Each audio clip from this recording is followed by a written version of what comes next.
Aloha and welcome to Thumbing Through Yesterday, the podcast where we take our favorite books off the shelf, dust them off, and remind ourselves why it is we love them so. My name's Tom Galley, and joining me today is Tony Pasculi. Happy to be here, Tom. And today we're doing something a little bit different. We're not dusting any books off. We're actually just going to talk about the podcast. This is episode 72, which closes down year 3 of Thumbing Through Yesterday. And I thought it might be fun to just talk a little bit about, well, doing a podcast. Yeah, let's talk about revenue. How much are we making on this thing? Oh, I guess I'm out about $200 at this point, if I had to put a number on it. Yeah. Well, I'm not doing anything to try and generate revenue. When I first started it, actually, I made a promise to myself that I would spend no money. I would only pick books that I could find for free on the internet or through the library. And that lasted quite a while until I discovered that when the library loan on your Kindle expires, your notes disappear along with the book. They're not erased. If you ever check the book back out, the notes will return. But I remember coming in here to record an episode, opening my Kindle, going to my notes to find out that the notes had been taken with the loan. That's not good. So at that point, I thought, okay, I'm willing to buy books for this. All right. Yeah, when I set out, I had no intention of making a dime, and so far I have lived up to that. Yes. Yeah. No, it's obviously a joke to start things off. Our listenership is small. Our monetization is non-existent, and it's mostly just for fun. Although Indeed. I remember you said you got into it initially because you just wanted an excuse to play with audio or to experiment with the format, or... Well, so I've thought for quite a long time that doing a podcast would be fun, but by itself that was never enough to motivate me. And then we actually had students start asking about a class in podcasting. And I thought to myself, well, sure, I could offer a class in podcasting. I know much about the audio recording, audio editing, crafting an interview. These are all things that I know how to do fairly well and have been doing for a long time. But is there anything unique about running a podcast? I don't know the answer to that. So I thought to myself, I should start one. I should have a podcast and give it a go before I actually try to craft a class and teach someone else how to do this. Gotcha. So that was the catalyst. That's what took a fond dream and turned it into a reality. So, and then have any of your students started podcasts in the wake of your experience? I don't know, 6 or 7 of them that took it beyond the confines of the class. So everyone in the class has to start a podcast. But for the most part, when the class is over, the podcast stagnates. It might get one more episode, but then, the attention is gone. I think that's always the biggest thing is consistently. And one of the things I'm impressed with you, because for those who don't know, Tom does all the work for the podcast. I just show up. I read books and I show up and talk about them. What is your phrasing of this? The world's smallest book club. The world's smallest book club. I think we're probably in a 10 million way tie for that title. But. Yeah, it could be. Yeah. So your consistency. We've been publishing every 2 weeks. You said for 3 years. With this will be the episode that marks 3 years. That's staggering to me. That level of consistency.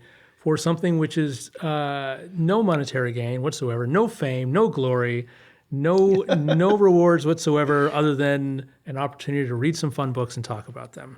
I think that's a lot of reward all by itself. Oh, yeah, it is. Having incentive to pick up my Kindle and revisit some of these old friends rather than sitting in front of Netflix. Yeah, that's been great. I don't know what glory there is. I have no clue what our listenership is. I'm thinking it probably numbers in the dozens. Yeah. One of the things I have realized, so again, I set out to do this for no money. Mm-hmm. So when I researched hosts, I picked a free host. And there's a bunch of them out there. If you search for free podcast host, you'll find many of them, but you have to put air quotes around free for most of these. There might be a limit on how many episodes you can have up at a time or how long an episode will be hosted. So I found one that was genuinely free. There wasn't a limit on how many episodes. There was no time limit on how long an episode. There was no storage limit. Nice. And that was Anchor. Anchor. Okay. Yeah. Anchor has subsequently been bought out. It is now Spotify for podcasters. But the flip side of a completely free service is that it is light on features. Now, again, we're recording using really nice equipment that I have access to through the university. We've got great microphones. We've got a great recorder. We're in a classroom, which is less than ideal, with some furniture blankets hanging up to deaden sound, but that's not bad. And then I've got access to Adobe that I use to edit. So I don't need many bells and whistles, but one of the things that is really, really, really lacking is a way to track who's listening and how many. I can tell you authoritatively how many people have downloaded an episode from Spotify. Oh, interesting. But that doesn't tell me how much of it they've listened to, or if they've actually listened to it or just clicked on by. Yeah. And it gets worse. The cool thing, a really cool thing about podcasts is they're based on RSS, really simple subscription. Okay. So you get one URL to one host, but others pick it up. So even though I'm hosted on Spotify, if you go to Apple Podcasts and look for me, I'm on Apple Podcasts. Yeah. If you go to iHeartRadio, I'm on iHeartRadio. Used to be on Google Podcasts. That's gone away, but now I'm on YouTube because they forced me over there. Yeah. So that's pretty cool. But each of those has their own tracking. So because I'm no on way a to completely consolidate free it, service, I do not have any way, short of going everywhere and collecting individual data, of knowing how many people are actually listening. Interesting. Yeah. I know our buddy Andy Utek, who lives in Japan, will occasionally, because he'll post these on Facebook, and he will regularly like it. He'll give it a thumbs up. I don't know if that means he's listened to the episode or if he's just kind of like, yeah, you guys are still going, good job. But my sister, who lives in Maine, will occasionally tell me that she's listened to an episode. So that's one listener we have. And her sons sometimes will listen if they're in the car with her. So they listen to the Ender's Game podcast when that came out, and something else more recently. I can't remember which one. Yeah. My one of my favorite moments, my buddy Don Gar in Texas, he does long commutes regularly and he listens to the podcast while he's driving. He called me en route. He was listening to the Mote in God's Eye. And one of the things we were complaining about was the maneuverability of ships with light sails. Yes. Yeah, he actually called me while he was on the road to explain how one could use a light sail for braking. Okay, cool. It's like, oh my God, not only is he listening, he's invested. Yeah, nice. So you mentioned editing software. How much editing? I'll have to confess, I've never gone back and listened to one of these episodes. How much editing do you do? I spend about 2 hours on each episode at this point. Wow. Okay. Now, when I first started, I did much less editing than I do now. I thought, we're having a conversation. People know what a podcast is, that we're having a conversation, so there shouldn't really be any reason to mess with it very much. And then one of the very few pieces of feedback I got back is from another old buddy, another buddy from way back, JD, and he told me he really enjoyed it, except the pauses were too long. Oh, those pauses. It's like, okay, I'll pay a little more attention. So most of what I do is I go through, I take out pauses, I take out, I say quite a bit. You know, we both have some vocal things we do when we don't know what to say. So I make us sound a little more intelligent and a little more articulate. Okay. That's I know about it. every once in a while we get into I had something else to say. It was scroll through my notes, scroll. I hope you're editing all that out. Yeah. Yeah, I'll tighten it up a little bit. Because, not to brag, but because we do a really nice job in the recording, there's not a whole lot I have to do in terms of processing. Nice. We have a nice clean signal. I don't have to do very much noise reduction or compression or equalization, anything like that. That's nice. Oh, wait, the more work you can do in Capture Stage, the better for everything. I agree. So I haven't used audio editing software in a long, long time.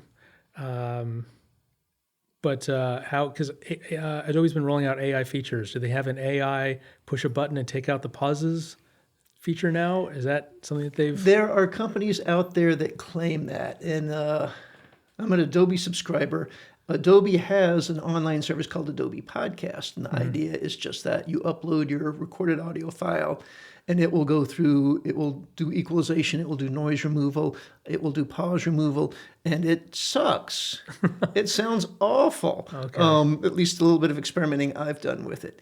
Because, I'd rather not spend 2 hours editing each one of these. If I could spend 15 minutes and get the same results, that would be amazeballs. Yeah. That seems like such an easy use case for AI, but maybe it's hard because you got to translate the audio into content, and that content you got to analyze to figure out where the pauses should be or not be. You don't want to take out significant pauses, so maybe it's a bigger effort than I'm thinking. I don't know. I just know that my experimentation with it has been unsuccessful or unsatisfactory.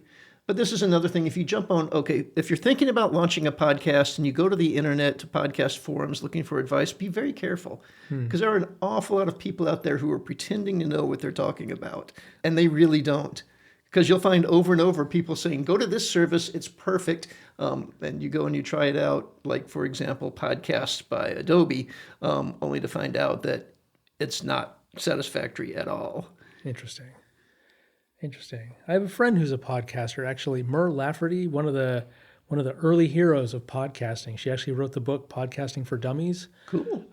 She's got a podcast called I Should Be Writing, which is pretty successful. She built a pretty successful career on that before she made her success as an actual published novelist. So for a long time, she was podcasting and self-publishing, and she actually funded a couple of really good Kickstarters through her podcasting fame. And then I hesitate to use the word legit, became a legit author, but she became a traditionally published author. And now she's publishing books on the regular, and she got a Star Wars novelization. She wrote the novelization for Solo. Huh. Yeah. So I should ask her what her podcasting editing situation is. Yeah. Yeah. She may well farm it out. She might at this success. point. Yeah. You had an agenda for this, I remember, and I was looking for it on my device here, and I couldn't find it. Let's see. I had a whole section on stuff that we have kind of talked about. How are we selecting our books? What's a favorite?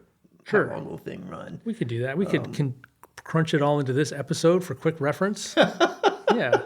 What is a favorite? So we do. It's thumbing through yesterday, so we're pulling our favorite books off the shelf, which means they're from a while ago, and they're our favorites. So what is a while ago, and what is a favorite? And I think we each have one definition, right? Yeah. So for me, favorite, I have to have read it at least twice. Yeah. If it's not at least the third pass through, preferably higher, for this podcast, it doesn't belong there. Yeah. And I've played loose with that when we did the Lovecraft, simply because Lovecraft doesn't publish books. But all the stories I had read many times. Yeah, I broke that rule for Clockwork Orange, to my regret. Yes. That book made such a strong impression on me, but I only read it the one time and did not enjoy the reread. But yeah, I think that's good. Favorites are books that you return to, and it's different from books that are good, as we've both noted. Like Midnight of the Well of Souls is a favorite for me, and it's not a very good book. I will agree with that assessment. It's a really fun book, though, and it's something that I read every 10 to 15 years. Whereas a book like Werner Vinge's Deepness in the Sky, I think is probably one of the best science fiction novels I've ever read in my life, but I've only read it once. So I couldn't really call it a favorite. And so why is that? Why don't I just pick that up again and read it every couple of years? And it's like, I don't know. It's dense. It's heavy. It feels like it's gonna be a lot of work. It's not a fun read. It's a great read. It's amazing. It is packed with incredible ideas, but it's like, oh, I'm gonna have to set some time aside for this, Indeed. And then yesterday, now you've got a firm line for yesterday, right? My line for yesterday is 2 decades, 20 years, because that's kind of how radio does it. Yeah, that's your classic rock is 20 years ago. Is that 20 years since publication or 20 years since you read it?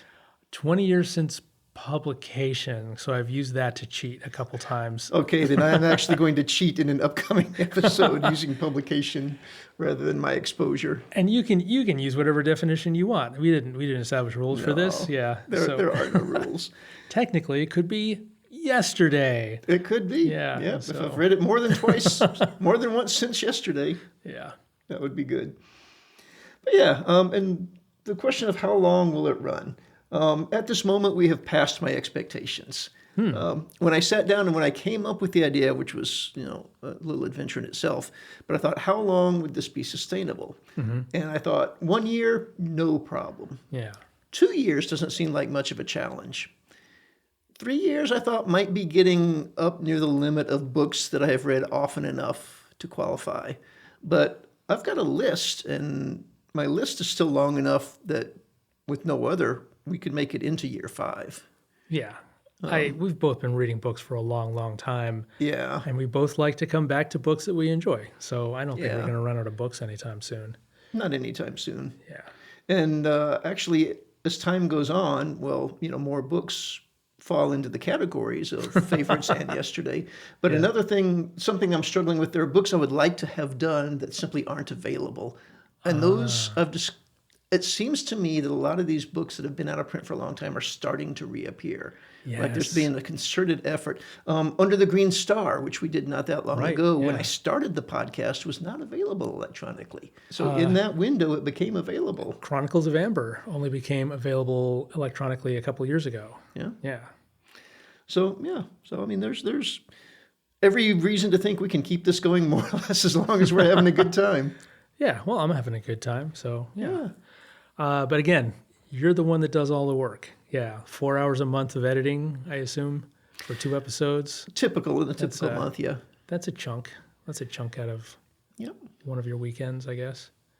Well, I'll sit in there and work between classes or whatnot. Gotcha. The editing on this is relatively straightforward, so it's something that I can work at for a little while, walk away from, come back and pick up again. There's not a whole lot of getting back into the project, resetting Yes. your thought processes. This is something that I can do, in off minutes. And sometime in the next couple of years, that AI feature I'm talking about will be a reality because it's just too useful not to, and too obvious. Yeah. Well, maybe before that or alongside that, we can make AI voice models of ourselves and then attach those to something along the lines of ChatGPT and say, create a 25-minute podcast about 2001: A Space Odyssey. So literally we would be, hearing it for the first time alongside everybody else. That would be hilarious. That would be hilarious. We should do that one time. Just to say that we've done it, yeah. Yeah. I was thinking of other ways that AI could help, and I was thinking, it's like so I do MailChimp for mailings for Hawaii Shakespeare Festival, and it's always like, would you like our AI assistant to help you come up with a better title for this email? And I'm like, no, because it says 2024 season announcement. I don't think you can get more clear than that, And it always comes up with something that's only vaguely related. Like, let's use our AI assistant to improve your podcast. And I can just imagine pushing a button and having it turn into a murder podcast. Yeah, it's like, these starts off vaguely related to whatever science fiction book we were talking about, but then somebody kills somebody, and then the investigation begins. Was the husband really the murderer? Yeah, so. It would be fun to experiment with just for that sort of a reason. LLMs are getting, we're getting way off topic now. LLMs LLMs are getting so exciting right now. It's amazing what they can do. So here's a question for you. Shoot. So you got into this to be able to answer your students' questions, and I assume you meant technical questions. But I would assume that your students who are interested would be interested in monetization. So have you ever thought about starting a podcast that you could monetize in order to be able to answer monetization questions? Because a lot of kids coming up, they want to be influencers, they want to be content creators. I have had that thought on more than one occasion, and it just sounds dreadful to me. This is fun, right? Yes, and like you say, there's a commitment. I spend ignoring the time reading the book and ignoring the recording time, just talking about editing and talking about 2 hours a piece. Throw another hour a month in there for arranging, scheduling the uploads on the social media and on the distribution. Yeah. So it's completely manageable, and it's a hobby, and I'm having fun. Yeah. If I'm actually planning to make money, I've got to get our click count way up. I've got to get our users way up. I'm going to actually have to spend time and brain power on social media campaigns. I'm actually going to have to pay people, pay services to run ads, and I'm going to have to have a topic. I think this is a fine topic, but I don't know that talking about your favorite books has the potential to be commercially successful. It doesn't have an angle, and it's not topical. Right. Yeah. So, it might actually make money. I might get $10 or $15 a month off of it if I worked my ass off, which just doesn't seem realistic to me. Yeah. And this is another thing I see on the internet forums. Everybody has a podcast that's getting millions of downloads and is generating tens, if not hundreds of thousands of dollars. I'm like, no, you don't. Yeah. No, you don't. Are there people making a living off podcast? Sure there are. Yeah. Are there people making a living off YouTube? Sure there are. Are there people making a living off of winning the lottery? Sure there are. And you're talking percentage-wise very similar numbers, right? There's a threshold there that I don't think most people realize the work involved in crossing. It really needs to become a job and not a Right. hobby in order to monetize it successfully. Yeah, I And think that's I pretty don't clear. need another job. You have a job. I have a lovely job. Yeah. It doesn't require me to do that much. And it leaves me time to do a podcast on the Yeah. side. But you're right. I mean, in fairness, it's something I should at least experiment with. So when I have students ask me about it, I can give them answers beyond, yeah, that's a lot of work. Yeah. Yeah.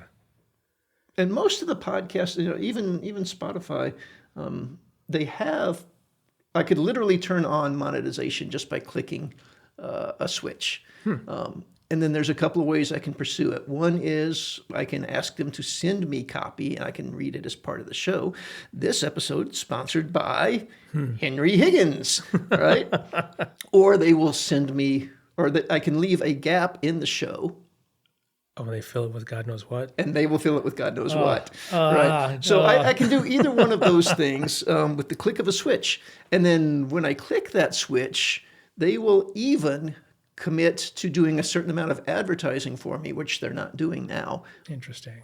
in exchange for giving me an even smaller percentage of the Yeah. revenues generated. Yeah. Yeah. I mean, and you don't care again, but Spotify has no reason to push this podcast because they don't care. They don't make a cent off it. Yep. It's just taking up space on their server and chewing up bandwidth for them. They don't get anything out of it. So. When I listen to podcasts, I hate listening to them shill for somebody. It just really rubs me the wrong way. So the idea that I would do that, Yeah. that I would take this fun little project and say, hey, you have problems writing with green ink? Let me tell you about the X-Acto Amazo pen, Yes. However, the exceptions are, and I think you would have to be a pretty well-established podcaster to do this, when the product or service you're advertising is completely in line with your values and audience. Yeah. And then it's like, hey, and here's a cool thing that I actually already use, and I think you would love it, and they're paying me to say this, but even if they weren't, I would still be excited for you to try this out.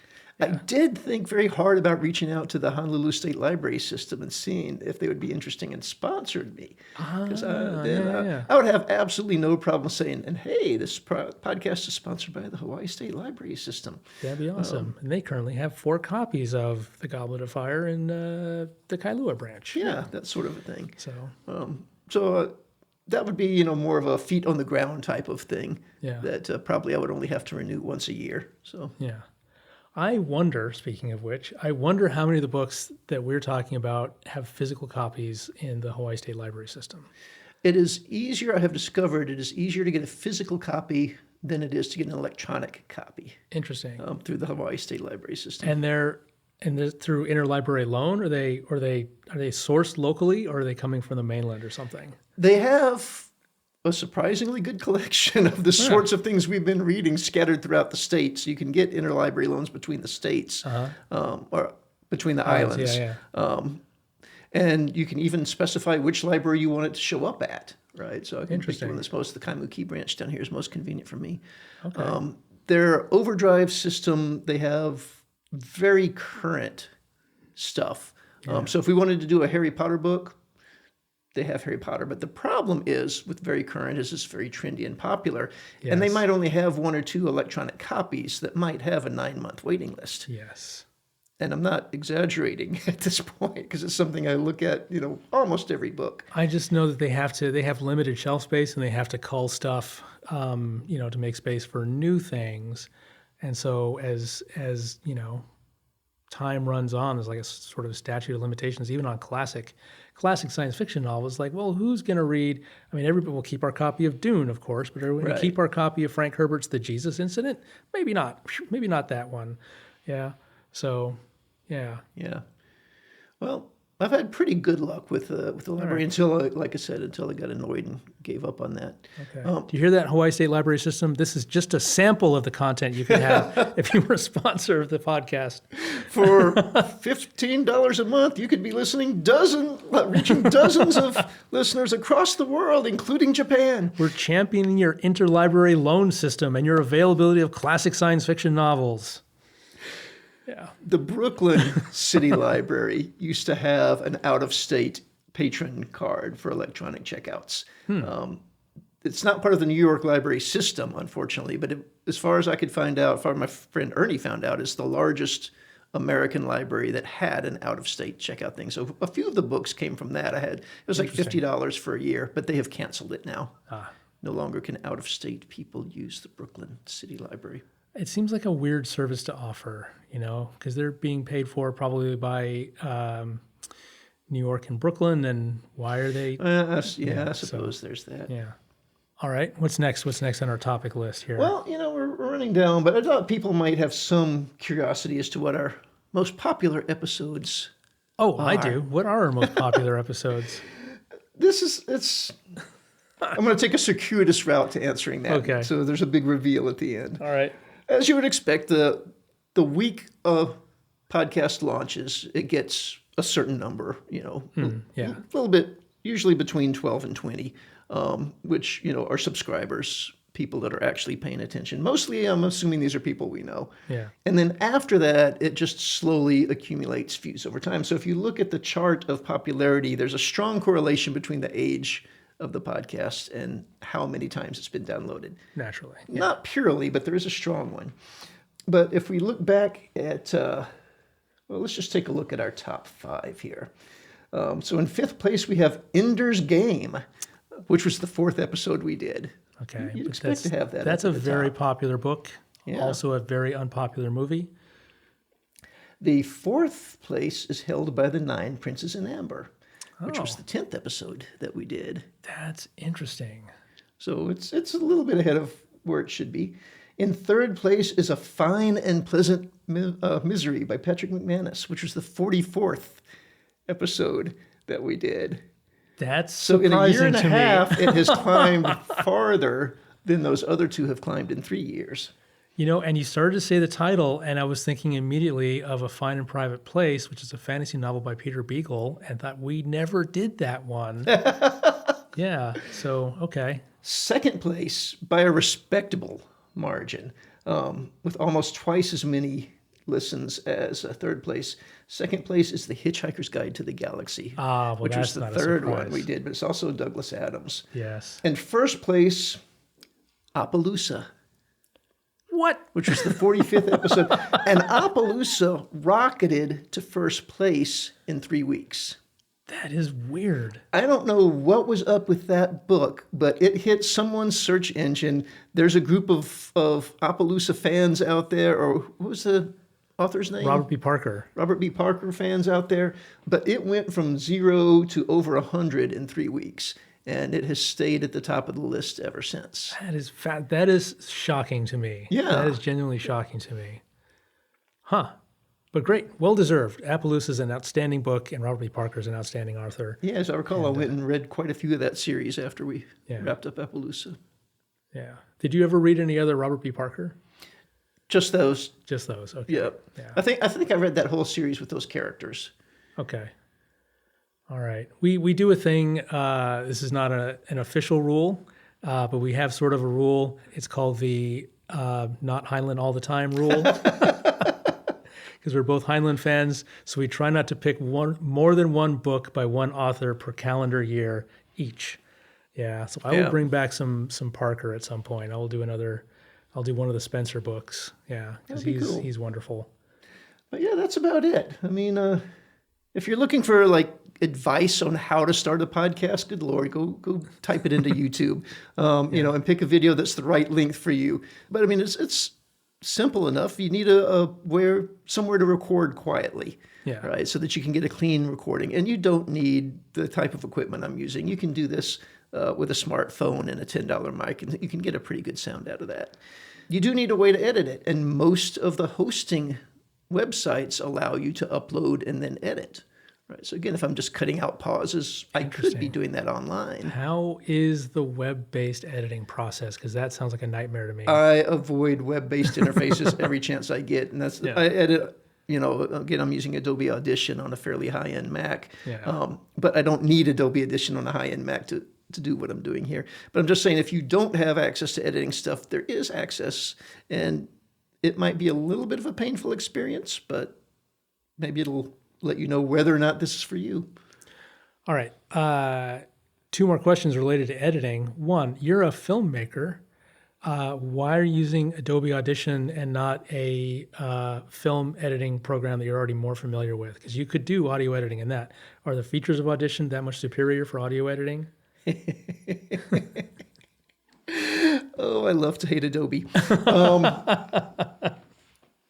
Adobe Premiere, the video editing software, they have been pumping so much energy into making improvements. And it's gone into video, it's gone into text, and it's gone into audio. In Premiere, I could upload my audio file. It will transcribe it for me. Yeah. It takes moments. I can actually edit the transcription. I can edit the text, and Adobe will cut the video or the audio file to those text changes I've made. And it has more advanced noise reduction features.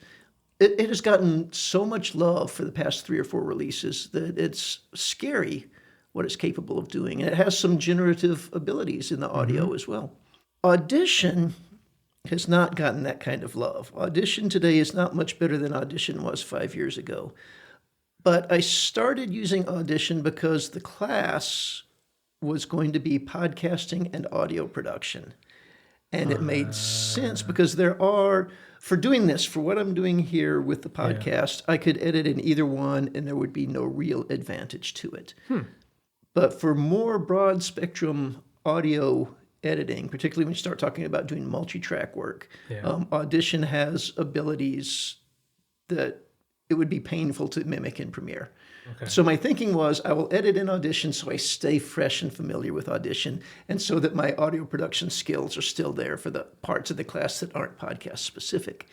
Okay, that's legit. Yeah. And then, so is Premiere then your go-to editor for film and video stuff? Absolutely. It is. Okay. Yeah. All right. But I'm not paying for the subscription. Okay. University. Yeah. If I were paying my own way, I'd probably use DaVinci Resolve. Okay. All right. And then I know a lot of podcasts are podcasts in name only because they're doing video components also. They just released their Joe Rogan Experience. Famously is available on YouTube also or somewhere. Yeah. It used to be on YouTube. Spotify bought him out. I don't know where he is now, but I know he's video available also. Have you ever thought about doing video podcasts? And that is something of an argument amongst people as to whether or not, what is the definition of a podcast? Yeah. Right. And these things evolve. Yeah. Right. I mean, originally Apple released a device that was called the iPod. It existed only to play music. And then they started letting people put this content out there that other people, that's what a podcast was. It was designed to be played on an iPod as an audio only file. Yeah. The kids doing this today don't know that. Yeah. And doing a podcast with video is, to use the word you avoided earlier, considered legit. Yeah. Have I thought about doing this as a podcast? Hell no. As a video podcast? Hell no. The amount of work that goes into what I'm doing now, again, for the 3 episodes that we're recording today, that's going to be maybe a total of 8 hours out of my life. If I count the setup time, if I count the time we're actually recording, if I count the editing time, okay, maybe even 10 hours out of my life. To do that same thing with video, right? I'd have to set up lighting and cameras, have to pay attention to what the set looks like. And then the editing is not just, set levels and, take out pauses. It's moving back and forth between us. Which close-up do I want of which face? Am I running 3 cameras or 4 cameras? Do I want to have cutaways to the iPad pages that we're referencing? So it takes, rather than being 10 hours out of my life to do these 3 episodes, it would probably be something along the lines of 25 or 30 hours out of my life. And there's also the concern then of being on camera. Some people are perfectly comfortable being on camera. Other people would find it inhibits their conversation. I don't know if you I don't think that would bother either of us. Yeah, I don't think so. And I sure wish they could see my T-shirt today. 'Cause I've you got have a an pretty amazing stylish t-shirt. Cthulhu Yeah. T-shirt on today. Tony's got something that I think would be funny if I knew more about physics. It's trigonometry, actually. I have Euler's formula on my T-shirt. This is my own design. And underneath Euler's formula, it says it's funny because it's true, because it's one of the most surprising facts in mathematics, I think. So, your pop art psychedelic Cthulhu is amazing. Yeah. Yeah. So y'all are missing out on that. But yeah, the idea of adding video to it. Now, that being said, companies are releasing technology specifically designed to facilitate these things. Rode is a company, particular. They have a podcast recording studio that's an all-in-one box that lets you hook up to 4 microphones, or it's got multiple inputs, at least 4 microphones, plus some other audio inputs, plus some computer sampling abilities. But you could do a turnkey thing. You turn it on, we sit down, we talk, and then the editing could be embedded, and then it would even do the streaming. And they actually have a video version of that where you can feed video cameras in and then go back afterwards and do the switching. Yeah. So if you had a couple of grand that you didn't really want to hang on to, you could buy one of those boxes that would make life a little bit easier. You still need to worry about lights. Yeah. You have to have lights, still have to have a set. Yeah. Yeah. Lighting's a problem in here. The overhead lights keep turning off if we sit too still. They're attached to motion sensors, so... Yes, and these sound blankets would be a lovely backdrop. I've got furniture blankets for sound deadening. They're very effective, by the way. If you have a bedroom and it's a little bit echoey, furniture moving blankets are a great and cheap resource. Yeah, and these are just on standard tripods with some sort of thing across. Yeah, and, I've just got a three-legged light stands, kind of heavy-duty ones, and then there's carpenter clamps. It looks bar like. across, and then I've got some carpentry clamps to keep them from falling off. And the blankets aren't even the same color. One is much newer and cleaner than the other. Yes. All right. What else? What else we got? Questions from our listeners? Just kidding. Oh, that's a question actually I have. Is there a place that people can comment on the podcast and we get information about it? Is there, you said it's RSS, but we don't have a website, so it would have to be, the platform would have to support it? Yeah, so there is a website that's on Spotify, the Spotify hosts. Okay. And if you listen to the podcast on Spotify, I believe I have comments enabled, right? There's a checkbox when I upload it says enable comments, which says to me that somewhere on the Spotify website, there's a place for you to make comments. We have social media. We're on Facebook, and we're on Instagram, and we're on LinkedIn. And I have gotten a couple of posts, a couple of comments on Facebook. I haven't gotten any on Instagram, but I've gotten likes there. All right. And we are now, since Google Podcasts folded, we are now on YouTube. And of course, I can get comments from episodes on YouTube. And I've gotten a couple, actually. Under the Green Star, I had a conversation with a fellow who had started to read the book and then found our podcast and was using our podcast to decide whether or not he was going to finish reading the book. Oh, no. I hope I didn't discourage him. He finished reading the book. Okay, good. You won. You won that episode then. I was not a fan of Under the Green Star, but again, doesn't matter. Favorites. Indeed. Yeah. Okay. All right. Well, if anyone's listening on Spotify, you should comment, and then we'll know if that works. And then we could say, hey, we got a comment from so-and-so. We could have a giveaway. Yeah. You know what? If you comment, we'll mention your name in a future episode. Yes. Yeah. If you comment kindly. Or if you comment unkindly, we will respond unkindly in a future episode. That's right. We'll ridicule you in front of dozens of listeners. Yeah. All right. Is that it? We got anything else? I think that's probably more than enough. Okay. That was fun. All right. Well, kicking off year 4, what are we going to start with? What's our next choice? So speaking of the no Heinlein all the time rule, we have Heinlein because it's year 4 and we can do it again. Yay. And we're doing one of my favorite Heinlein novels, a juvenile I tend to be partial to Heinlein's Juveniles. I think they're amazing books. And this one is Tunnel in the Sky. Haven't read that. Really looking forward to it. All right. See you in 2 weeks. See you in 2 weeks.